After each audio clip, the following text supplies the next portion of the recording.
সুপ্রভাত আমার প্রিয় দর্শক বন্ধুরা, তোমরা সবাই কেমন আছো? আশা করি ভালো আছো, সুস্থ আছো। পশ্চিম মেদিনীপুর জেলার ছোট্ট গ্রাম থেকে আমি দীপা চলে এলাম তোমাদের সাথে নতুন আর একটা ভ্লগ নিয়ে। আজকে সকালবেলা ছেলেকে যখন ছাড়তে গেছিলাম, আজকে যেহেতু রবিবার তো আজকে যেহেতু ছুটির দিন, আজকে আছে আঁকা। তো এই দুই মক্কেলের সাথে দেখা হয়েছিল, আর এই দুই মক্কেলের সাথে দেখা হওয়ার পর থেকে আমার ছেলে কিছুতেই ভুলতে পারেনি। আর সবসময় বলছে র্যাবিট নেবো, র্যাবিট নেবো, র্যাবিট নেবো, র্যাবিট নেবো, এরকম করে সারাটা দিন কাটিয়ে দিয়েছে।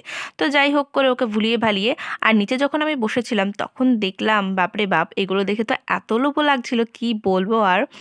আম, তো এইগুলো হচ্ছে ওই স্যার, ওনাদের বাড়িতে মেশিন টেশিন আছে, তো এইগুলো হচ্ছে উনি নিজে হাতে তৈরি করে।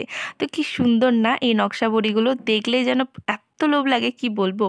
তো সারাটা দিন কাজের শেষ নেই, রবিবার মানে কাজের ঝামেলা আরও বেশি, অনেক জামা কাপড় থাকে, মানে প্রতিদিন জামা কাপড় কাচা হয়, তবুও সপ্তাহে যেগুলো পরা হয় ছেলে তো প্রতিদিনের নিত্য দিনের, তারপরে আমার যেগুলো আমি পরে পরে ওকে স্কুলে যাচ্ছিলাম নিয়ে আসছিলাম।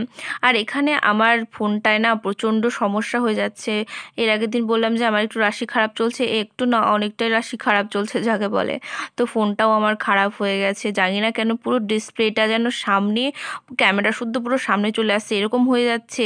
কেন হয়ে যাচ্ছে হঠাৎ করে বুঝতেও পারলাম না। তো যাই হোক, ফ্রন্ট ক্যামেরা করলেই দেখছি এরকম এক সাইডে একটু করে একটু একটু হালকা হালকা কালো কালো হয়ে যাচ্ছে, মানে যেহেতু ডিসপ্লেটা সামনে থেকে উঠে আসছে সেই জন্য। তো নতুন একটা ফোন দেখা যাক কবে নিতে পারি।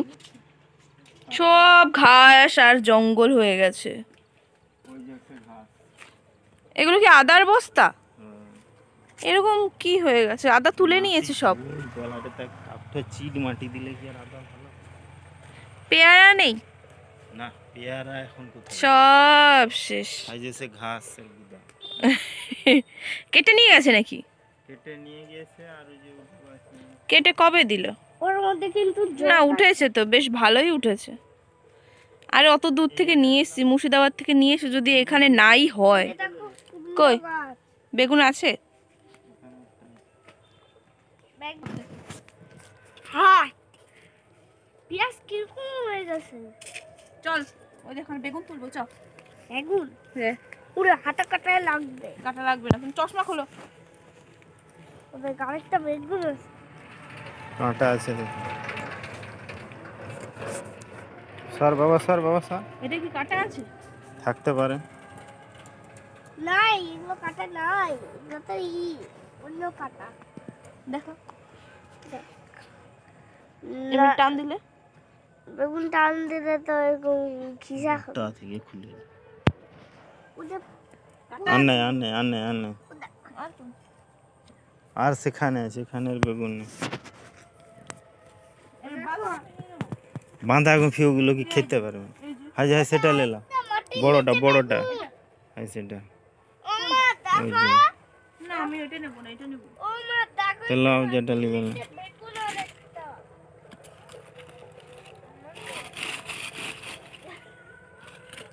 আরে দেখো বাঁধাকপি।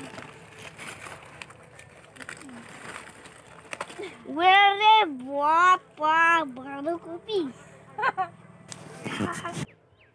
কুমড়ো ফুল। না গো, আমি কি বলেছি জানো?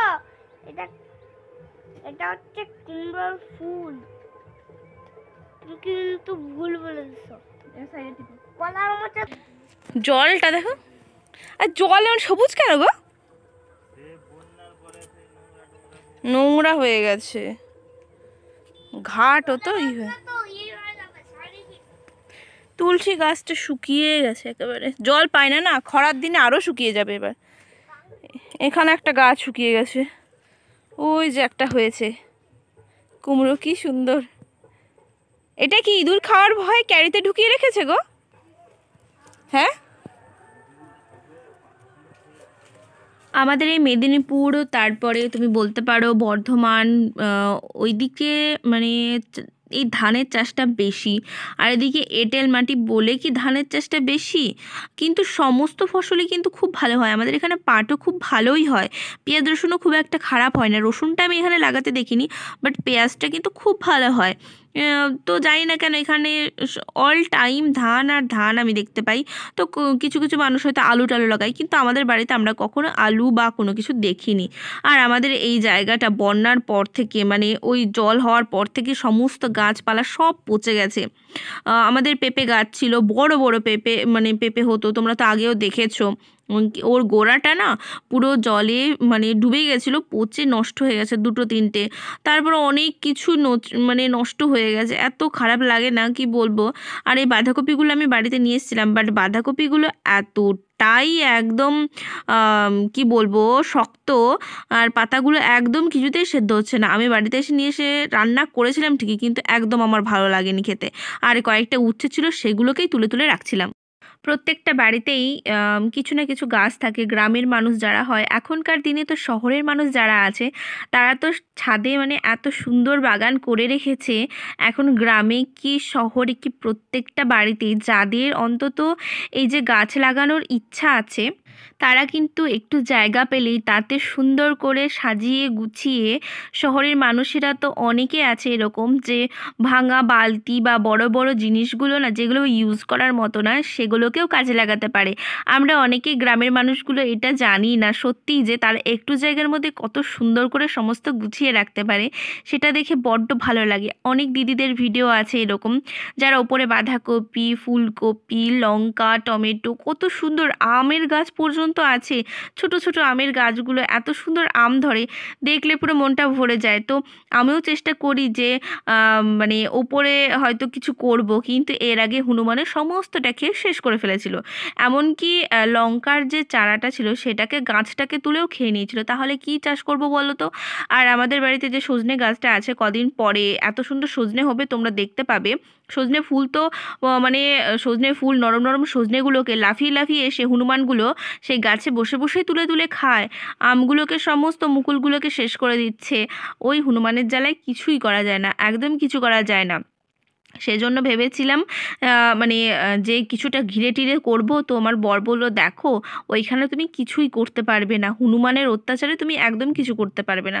তো যাই হোক, কি করব আর, বরের কথা শুনে আর কিছুই করিনি। তবুও দেখবো কয়েকটা ফুলের গাছ যদি লাগানো যায়, কারণ আমি যেহেতু ঠাকুর ফাকুর রাখবো, তো সেই জন্য ভেবেছিলাম যে একটু যদি ফুলের গাছ লাগানো যায় টবে করে, তাহলে আমি অবশ্যই লাগাবো। না হলে আমরা ফুল কোথায় পাবো?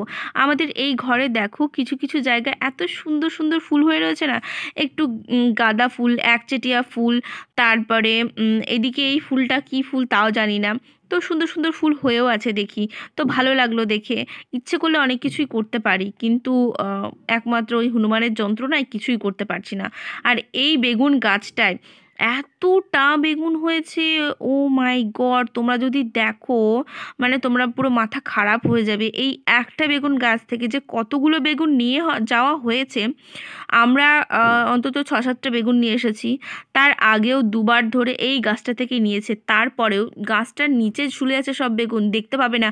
আর গাছটার বেগুনগুলোর একটা গুণ কি ভালো বলো তো?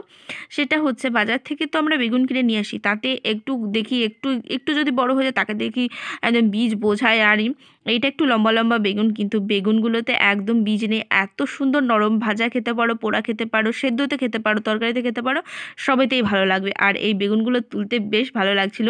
আর একটা জিনিস ছিল, এই বেগুনটায় প্রচুর কাটা ছিল, সেজন্য খুব কষ্ট করে করেও তুলতে হচ্ছিল। তো যাই হোক, করে করে অনেকগুলো বেগুন কিন্তু নিয়ে এসেছিলাম। আর ভেতরে যে বেগুনগুলো ছিল সেগুলো হচ্ছে ওর বাবা দেখলো যে না অনেকটাই ছোট, বলছে যে এই ছোট ছোট বেগুনগুলো নিয়ে লাভ নেই, একটু বড় হোক, এগুলো তো খুব কচি কচি, তো আরেকটু বড় হলে সেগুলোকে তখন নিয়ে যাবে। আর আমাদের এই ঘরটা সবসময় আসা হয় না। আজ সারাদিন পরে কোনো ভ্লগ আমি করিনি।